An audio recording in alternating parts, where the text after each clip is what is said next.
The coat hidden in the cellar.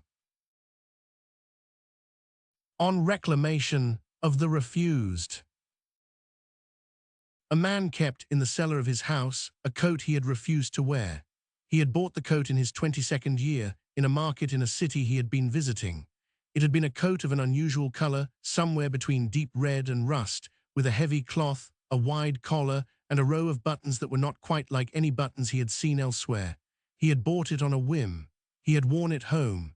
His mother had laughed at it. She had not laughed cruelly. She had laughed in the way mothers laugh in certain provinces at things their grown sons bring home that the village will not understand. She had said, "Son, you cannot wear that here. They will think you have come from somewhere unsuitable. Save it for a costume." He had not worn it again. He had put it in the cellar in a wooden chest wrapped in tissue. He had told himself he would wear it on his honeymoon. He had not. He had told himself he would wear it on a trip abroad. He had not taken the trip. He had told himself he would wear it at his 40th birthday. He had not.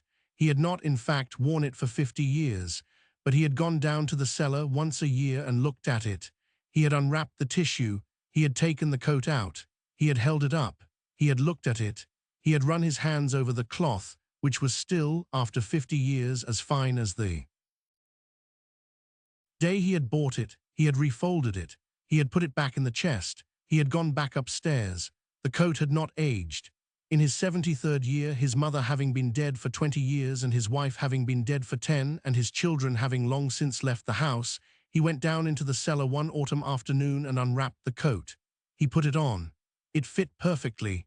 It had been a young man's coat, and he was no longer young, but the coat somehow fit. It fit the way a thing fits when it has been waiting 50 years to be worn. He walked in the coat out of his house and down the street toward the market. He felt as he walked an extraordinary lightness in his body. He had not in 50 years felt like this.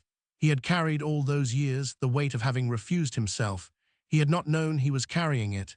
He had thought it was the ordinary weight of being old. It was not. It had been the coat. He walked through the market. The villagers looked at him. They did not, as he had expected, laugh. A few of them looked startled. A few of them looked briefly curious.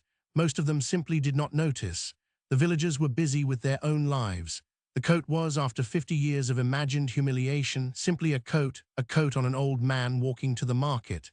One small girl, the granddaughter of a neighbor, came up to him. She tugged at the hem of the coat. "It is the color of the leaves," she said. "Yes," said the man, "it is a good color." "Yes," she ran off. The man stood in the market in the autumn light. He understood then what he had been carrying for 50 years. He had been waiting for permission. He had been waiting for the world to permit. The world did not permit.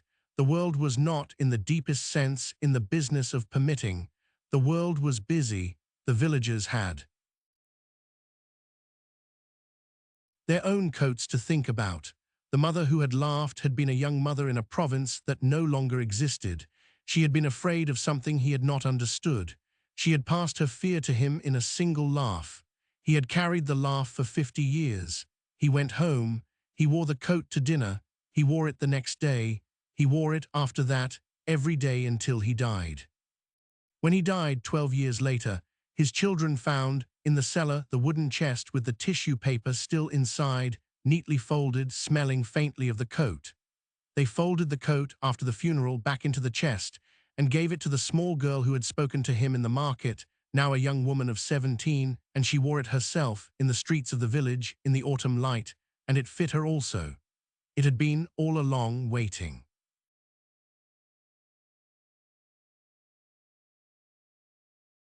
The coat in the cellar has been waiting 50 years to be worn. You have been waiting for the world to permit. The world does not permit. The world is busy. The mother who laughed is long dead.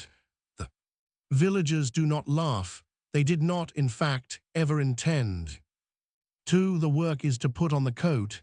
The coat fits. It has always fit. It has been waiting for the day you stop waiting.